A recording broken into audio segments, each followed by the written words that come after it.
Hello everyone. So, how are you doing? Today once again I am with you with the same chapter, Indian Civilization and Culture by Mahatma Gandhi. So, इससे पहले वाले lecture में मैंने आपको महात्मा गांधी की जीवनी के बारे में बताया और उनके द्वारा लिखी गई इस चैप्टर में जो उन्होंने हमारी सभ्यता के बारे में, हमारी सिविलाइजेशन के बारे में जो विशेषता बताई उसका शुरुआत मैंने किया था. So I will move further and today I will describe more about it. In the given extract, Indian Civilization and Culture, Gandhiji talks about the sound foundation of Indian civilization. भारतीय सभ्यता की मजबूत नींव के बारे में महात्मा गांधी जी इस एक्सट्रैक्ट में बात करते हैं. Indian civilization, which has successfully withstood the passage of time. The Western civilization, which has the tendency to privilege materiality. Materiality, do you know? भौतिकता को वेस्टर्न सिविलाइजेशन ज़्यादा महत्व देते हैं. So the Western civilization, which has the tendency to privilege materiality, cannot match the Indian civilization that elevates the moral being. Moral being, you know, भारतीय सभ्यता नैतिकतावादी है. भारतीय सभ्यता में नैतिक गुणों पे विशेष जोर दिया जाता है. वहीं पश्चिमी सभ्यता में भौतिकतावादी पे ज़्यादा जोर दिया जाता है. भौतिकतावादी है क्या? पश्चिमी सभ्यता के लोग धन, पैसा इस पे ज़्यादा जोर देते हैं, ना कि नैतिक गुणों का. उन्हें अपने बच्चों में नैतिक गुणों के विकास का कोई कहीं भी थोड़ा भी चिंता नहीं होता. उन्हें बस ये चिंता होती है हमारे पास कितनी फैक्ट्रीज़ हैं, हमारे पास कितने बैंक बैलेंस है, etcetera etcetera. So the people of Europe learn their lessons. The people of Europe learn their lessons from the writings of the men of Greece और Rome, which exist no longer in their formal glory. जो Europe के लोग हैं वो अपने lessons कहाँ से प्राप्त करते हैं? रोम और ग्रीस से, जो कि अब कहीं भी रोम और ग्रीस की कहीं भी कोई महिमा का बखान नहीं किया जाता है. ऐसे लोग जो हैं उनके यूरोपियंस के लिए पढ़ाई के साधन थे जिनका कहीं नाम निशान ही नहीं है. In trying to learn from them, the Europeans imagine that they will avoid the mistakes. They will avoid the mistakes of Greece and Rome. Such is their pitiable condition. So, the condition of the Europeans is very pitiable. बहुत ही दुखद स्थिति है Europeans की. In the field of learning, शिक्षा उनके यहाँ कोई भी मजबूती प्रदान करने का साधन ही नहीं है. उनका हमारे यहाँ जैसा उनका डीप रूटेड शिक्षा की पद्धति नहीं है. वो जो हैं रोम और ग्रीस जैसे देशों पे अपने शिक्षा ग्रहण करने के लिए डिपेंडेंट रहते थे, जो कि अब उनका भी शिक्षा का कोई अच्छी स्थिति है नहीं. India's glory is that it remains immovable. हमारी सभ्यता में हमारी शिक्षा की स्थिति जो है, हम जैसे पहले थे वैसे ही आज हैं. हमारे यहाँ ऐसी कोई चीज़ है ही नहीं जिसको कि सुधारने की ज़रूरत हो।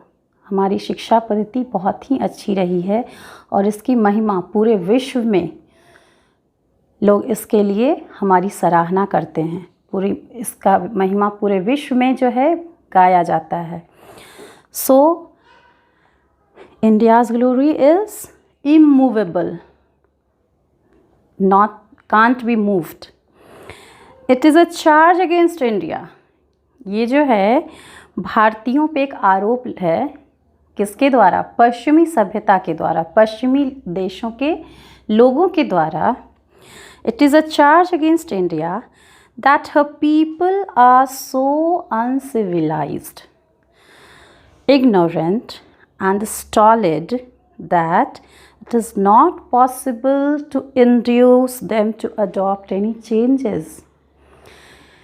पश्चिमी देशों के द्वारा भारतीयों पे ये बहुत ही बड़ा आरोप लगाया जाता है कि हमारे देश के लोग बहुत ही अनसिविलाइज्ड हैं, असभ्य हैं, इग्नोरेंट हैं, means they are not ready to learn anything from them. Why should we learn anything from them? I don't think they are superior to us. Stolid, slow to understand or think, or stupid means they call us stupid because we are not ready to learn their culture or civilization. So they try to induce their culture and they compel us to accept, to change us. But we are not ready to change ourselves. And that's why we are stupid, according to them. Not really. It is just charge really against our merit. ये जो आरोप है पश्चिमी सभ्यता का भारतीय सभ्यता के लोगों के लिए, this is a charge really against our merit. हमारे गुण, हमारी महानता के अगेंस्ट ये एक बहुत ही बड़ा आरोप है. But it's nothing to worry. What we have tested and found true on the anvil of experience, we dare not change. What we have tested and found true, जिस सभ्यता की हर एक बातों को हमने इसकी सत्यता की जांच की हुई है, जिसको हमने एक्सपीरियंस किया हुआ है, जो हमारे पूर्वजों ने एक्सपीरियंस किया है और उसके बेसिस पे एनविल ऑफ एक्सपीरियंस जिसको ठोक ठठा के हमें वो उन्होंने सुपुर्द किया है इस सभ्यता को, हम ऐसे ही इतनी आसानी से अपनी सभ्यता को नहीं छोड़ सकते. We dare not change. ये हमारे पूर्वजों की क्या है? विरासत है. तो बच्चे अपने माँ बाप की विरासत को नहीं छोड़ते हैं. ये तो हमारे बहुत ही पुराने एंसेस्टर्स की विरासत हैं. How we will so easily leave them? So we dare not change it. Many thrust their advice upon India and she remains steady. Many tried and still trying to thrust their advice. अपनी सलाह देने से तो बाज नहीं आते हैं पश्चिमी देश के लोग. अपनी सलाह देते देते वे थक चुके हैं. But still they are trying. ज़ोर ज़बरदस्ती that you people should eat like us, should dress like us, should study like us, should live like us. Okay? ज़ोर ज़बरदस्ती करके इंडियंस को वो अपने ढांचे में ढालने की बहुत कोशिश करते हैं. But are they successful? I don't think so. If they would have been successful, was it possible that the Indians would have done Chhath Puja in river Thames, on the bank of the river Thames in England? No. So Indians are taking their civilization to them instead of taking anything from their civilization.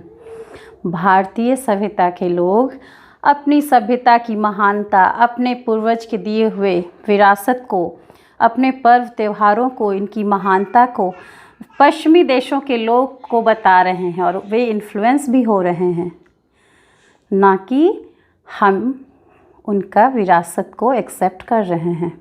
So this is a great thing for us and we should appreciate our ancestors for giving us such a strong civilization.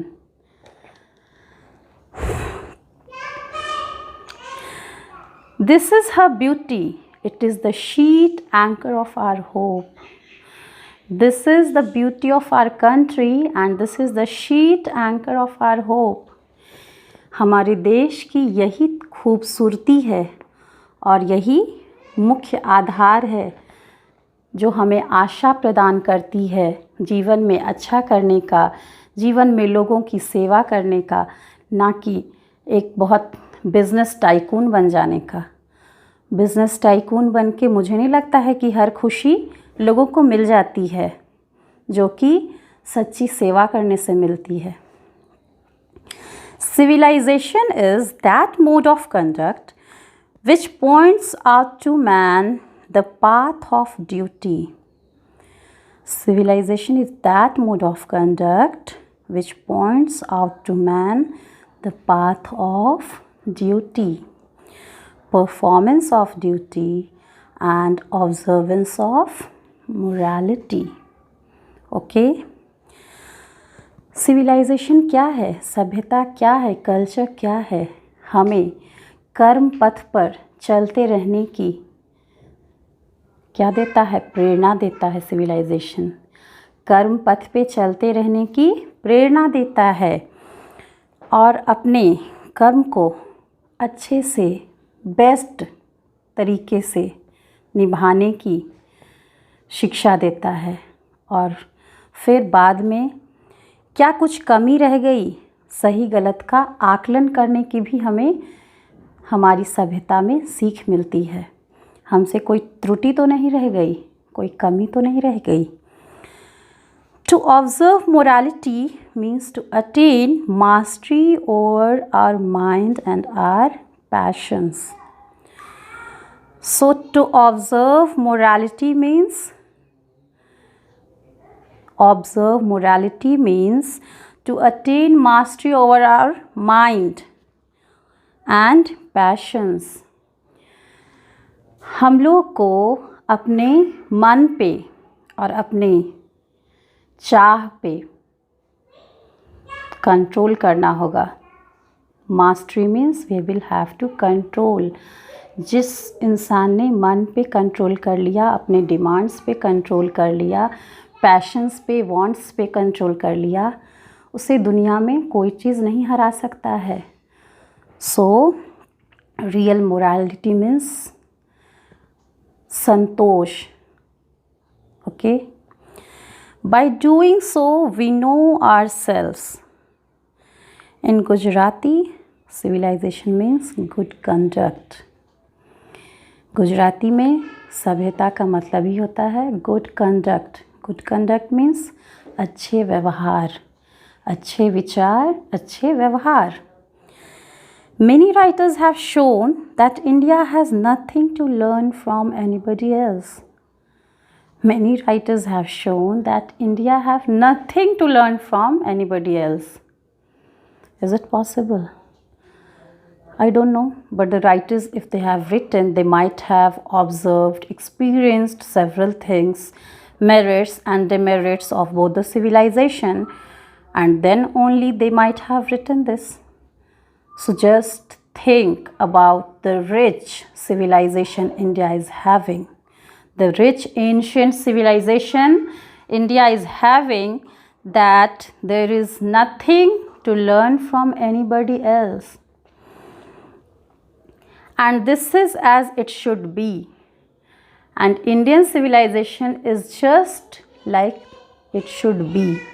जैसे इसको होना था हमारी सभ्यता को, ये वैसे ही है और हमें किसी से कुछ सीखने की बिल्कुल ज़रूरत नहीं है।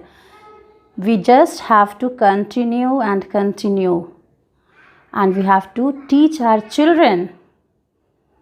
We have to inform them, about our rich civilization, and we will have to dissuade them from catching the focused modern civilization of Western countries. We notice that the mind is a restless bird. We notice that the mind is a restless bird. हमारा जो मन है अभी यहाँ है, ये तुरंत ही हमारा मन लंदन चला जाता है, तुरंत ये दिल्ली का ताजमहल देखने लगता है, आगरा का, तुरंत ये हमारा मन पेरिस चला जाता है। हमारा मन कितना तेज़ गति से चलता है। रेस्टलेस बर्ड, ऐसा पक्षी जिसे आराम नहीं है। It is just flying and flying, restless. So, the mind is a restless bird. The more it gets, the more it wants. So, our mind is a restless bird, and the more it gets, the more it wants. And still remains unsatisfied. The more it gets, then also it is not satisfied. The more it wants, the more it gets, and then also it remains unsatisfied. Why does it happen so? Do you know the reason? The more we indulge in our passions, the more unbridled they become. The more we indulge in our passions, the more we become unbridled, means uncontrolled. हम जितनी ही अपने शौक़ को पूरा करने में लगते हैं, आज मुझे ये ड्रेस पहनना है, आज मुझे ये खाना है, कल मुझे ये खाना है, परसों मुझे यहाँ घूमने जाना है, क्या हमें संतुष्टि मिल जाती है? नहीं। ये प्लान, मुझे ये पहनना है, मुझे ये खाना है, आज मुझे यहाँ जाना है, आज उनसे मिलना है, आज यहाँ मस्ती करना है, ये क्या होता है? फर्दर ये इंक्रीज़ होता चला जाता है। ये कभी भी वी नेवर फील कंटेंटेड, संतोष, हमें कभी संतुष्टि की प्राप्ति नहीं होती है। So the mind is a restless bird, and the more it gets, the more it wants, and still it remains dissatisfied. So our ancestors therefore set a limit to our indulgences. हमारे पूर्वजों ने इसी कारण से हमारे wants पे, indulgences पे, patience पे उन्होंने एक लिमिट लगाया था, एक बंधन, so that we don't act like that restless bird. हमें उस बेचैन पक्षी की तरह इधर से उधर भटकना ना पड़े। Okay, they saw that happiness was largely a mental condition. They saw that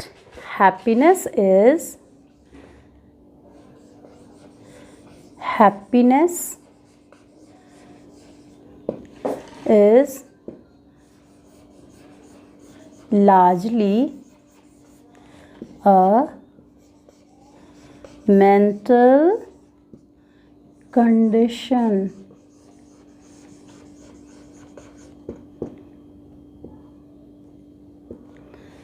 Happiness is largely a mental condition. Did you get it? हमें किसी चीज़ से खुशी नहीं मिलने वाली है। हम आज छोले भटूरे खा लेंगे, कल चाट खा लेंगे, परसों मैक्रोनी खा लेंगे, पिज़्ज़ा खा लेंगे, डोसा खा लेंगे, चाइनीज़ फूड खा लेंगे, इटालियन फूड खा लेंगे, फिर भी हमें संतुष्टि नहीं मिलने वाली है, क्योंकि संतुष्टि का कनेक्शन कभी भी पैशन से, कभी भी किसी चीज़ से नहीं रिलेटेड है। इसका रिलेशन किस चीज़ से है? हमारे इससे, मन से, दिमाग से। हमारा मन संतुष्ट हो जाएगा, हम सभी चीज़ एक घर में ही रह के सब चीज़ खा लेंगे। लेकिन अगर हमारा मन संतुष्ट नहीं है तो हम पूरी दुनिया की जो बेस्ट फूड्स होते हैं, जो बेस्ट क्लोथ्स होते हैं, वो खाकर, वो पहनकर, बेस्ट टूरिस्ट प्लेसेस पे घूमकर भी नहीं पा सकते हैं। सो happiness is largely a mental condition. Okay, this was the observation of our ancestors. हमारे पूर्वजों का ऐसा व्यू था। A man is not necessarily happy because he is rich or unhappy because he is poor. Okay, a man is not necessarily happy because he is rich or unhappy because he is poor. The rich are often seen to be unhappy and the poor to be happy. I think you people have also observed these things. Do you think the business tycoons like Mukesh Ambani and the Ratan Tata, they are the happiest person on earth? No, they are not the happiest person on earth. The farmers of our country, the laborers who are working on daily wages, I think they are more happy than those business tycoons who are dealing in millions and trillions, because they are just involved in laundering of money, as much money as they can. But a farmer, he is busy in his field, he is busy with his plants,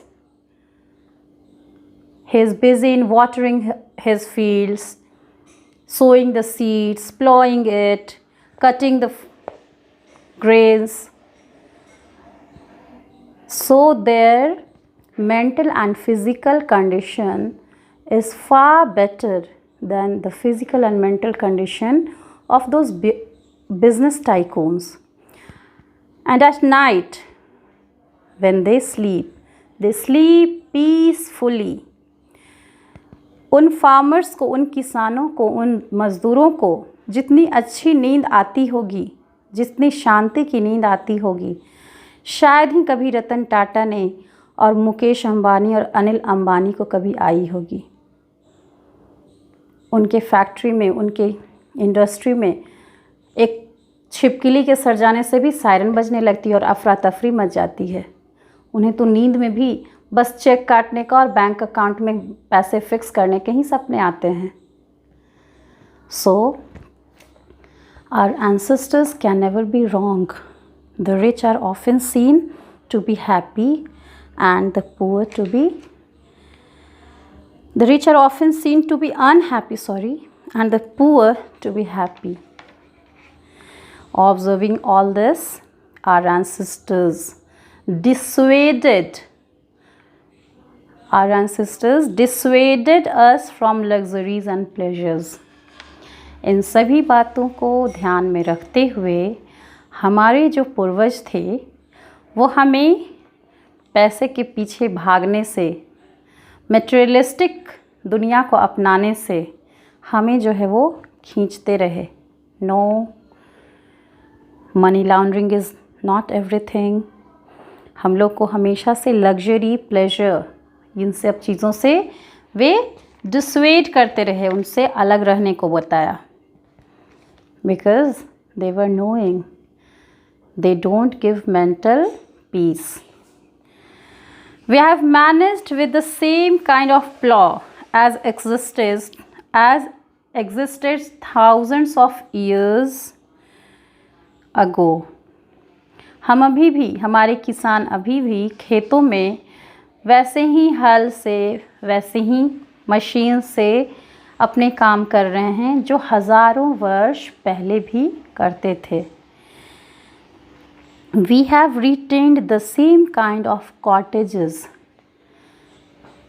that we had in former times and our indigenous education remains the same as before.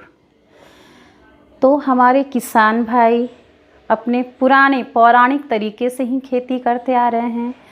हम अभी भी अपने घर पुराने तरीके से ही बनाते हैं, क्योंकि जो हमारे साइंटिफिक तरीके से घर बनते थे वो कितनी भी गर्मी पड़े वो गर्म नहीं होते थे।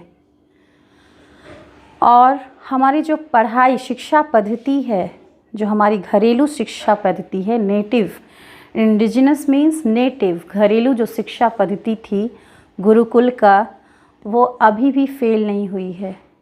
नालंदा विश्वविद्यालय अभी भी पूरे विश्व में जाना जाता है अपनी शिक्षा पद्धति के लिए। So it remains the same as before, nothing has been changed. We have had no system of life corroding competition. Life corroding means destroying the life gradually. हमने ऐसा कोई भी कंपटीशन नहीं किया जिससे हमारी ज़िंदगी धीरे धीरे खोखली होती चली जाए। हमारे कंपटीशन, इस देश ने मिसाइल बनाई तो हम इससे 4 गुने ज़्यादा पावरफुल मिसाइल बनाएंगे। इसने ऐसा बॉम्ब डिस्कवर किया तो हम जो है इससे ज़्यादा पावरफुल बॉम्ब डिस्कवर करेंगे। हमने ऐसा कभी नहीं किया। हमने जीवन क्षति से हमेशा बचने की कोशिश की, क्योंकि हमारी सभ्यता में ज़िंदगी बहुत ही अनमोल चीज़ होती है, हमारी भी और दूसरों की भी।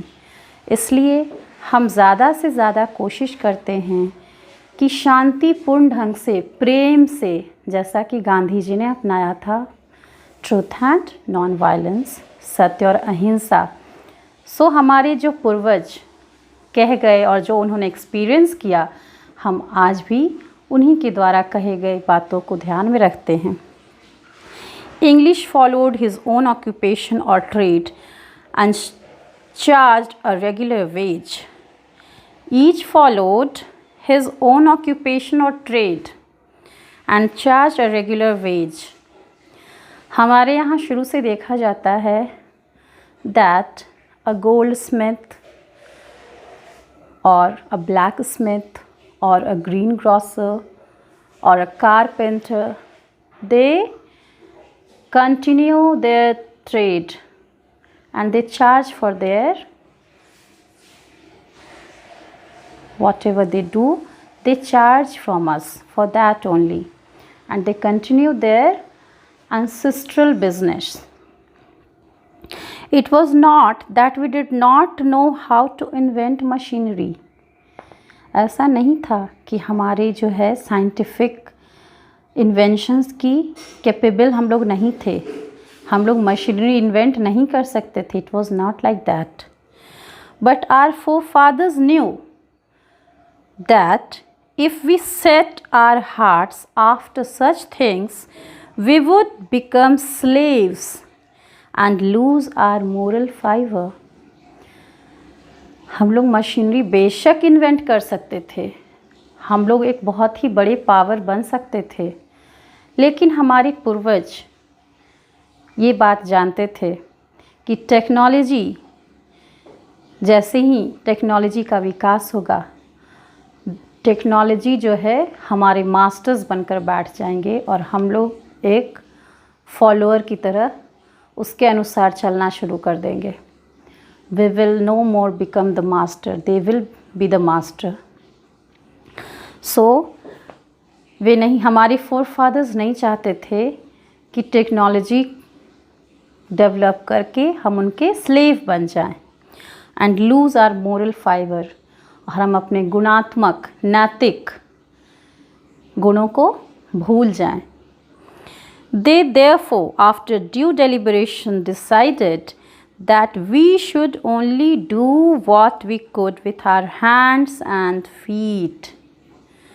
They therefore, after due deliberation, decided that we should only do what we could with our hands and feet. हमारे पूर्वजों ने ये तय कर दिया कि हम लोग को वही काम करना चाहिए जो हम अपनी पैर और हाथ से एक स्वस्थ व्यक्ति जो कर सकता है उस काम को करें। They saw that our real happiness and health, our ancestors saw that our real happiness and health too consisted in a proper use of our hands and feet. पूर्वजों ने ये भली भांति ऑब्ज़र्व किया था, एक्सपीरियंस किया था कि मनुष्य जो है अपने हाथ और पैरों से किए गए कार्य के बाद जो उसको आत्मसंतुष्टि प्राप्त होती है, जो वो स्वस्थ रहते हैं, उससे उन्हें सच्ची खुशी मिलती है अपने हाथ और पैरों से काम करके। वो उन्हें मशीनरी से नहीं मिलने वाली है। मशीनरी उनको आसान ज़रूर बना देगा, लेकिन उन्हें अपंग भी बना देगा, उन्हें न्यूमरस डिजीज़ से भी ग्रसित कर देगा, जो आज कहीं न कहीं हम लोग देख रहे हैं और एक्सपीरियंस कर रहे हैं।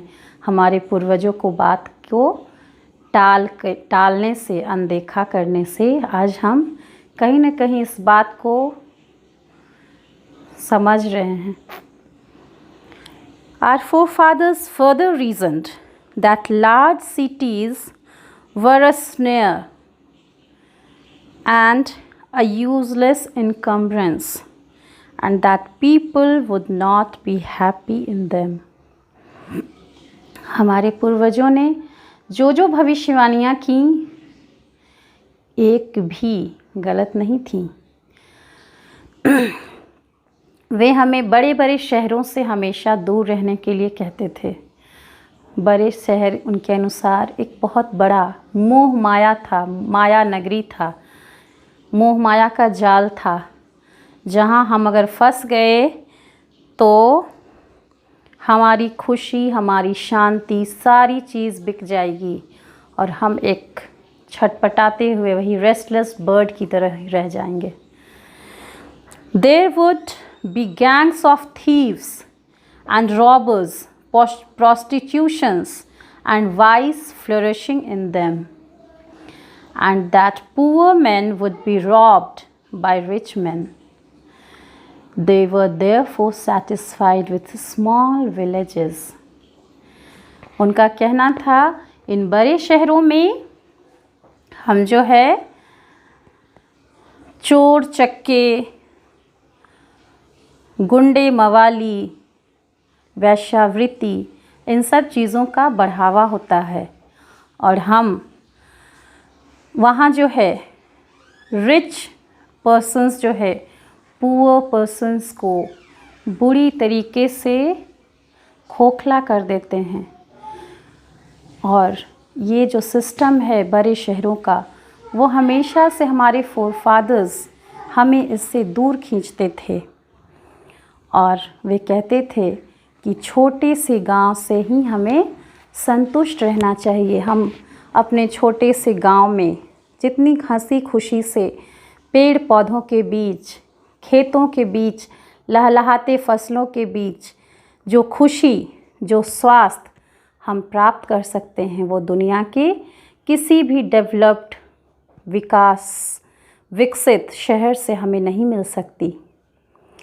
इन्हीं शब्दों के साथ आज का मैं सेकेंड लेक्चर समाप्त करती हूँ। फिर मिलेंगे, कंटिन्यू करेंगे इस चैप्टर को।